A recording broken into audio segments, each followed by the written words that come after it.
Nieco chain broiler.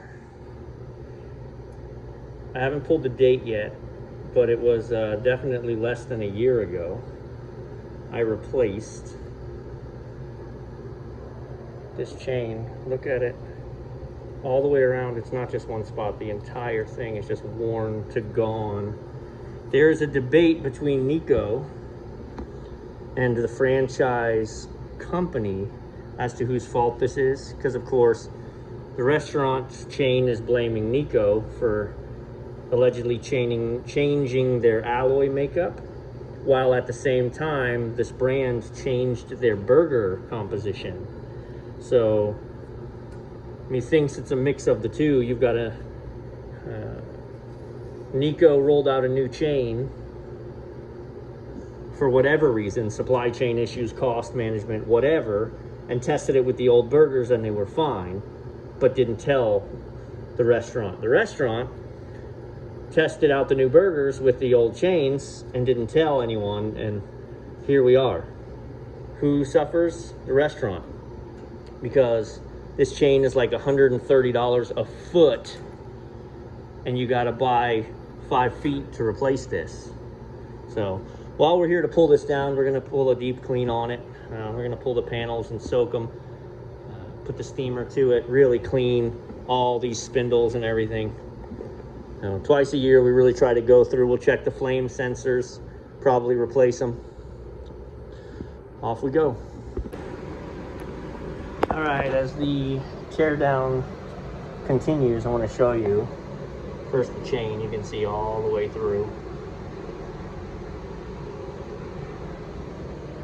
But when you pull the burners out, here's the bad news about these burners. These things are like $1,100 for one. And you can see how they separate. If you take some steel wool,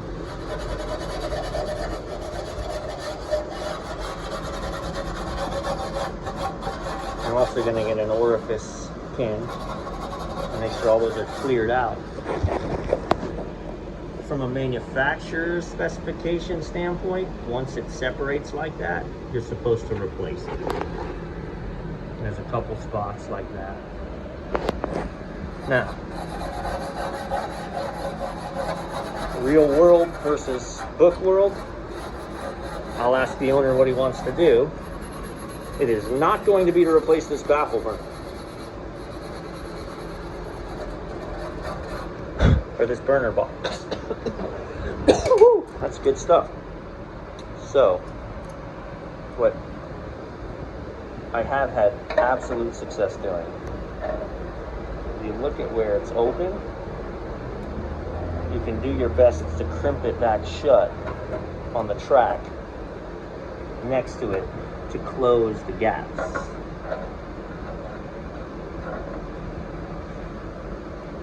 I don't know if you can see, and put a vise on it. My vise pliers really put some torque on it.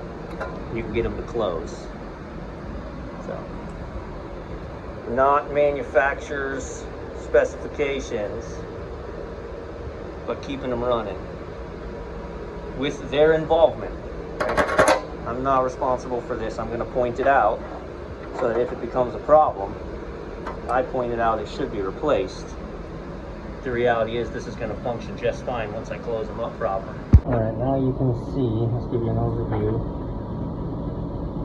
how they crimp shut to try and only leave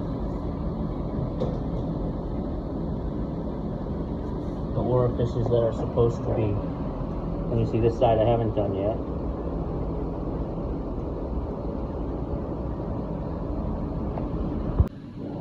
Alright, so by removing the chain, then you can take off these front bolts and the feeder plate comes off, and that's the only way to really clean this.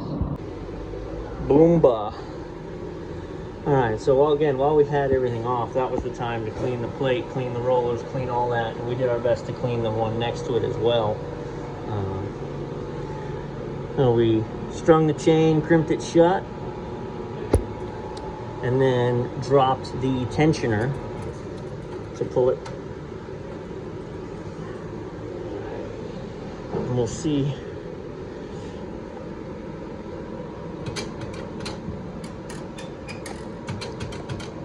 I'm gonna plug it in and let it run.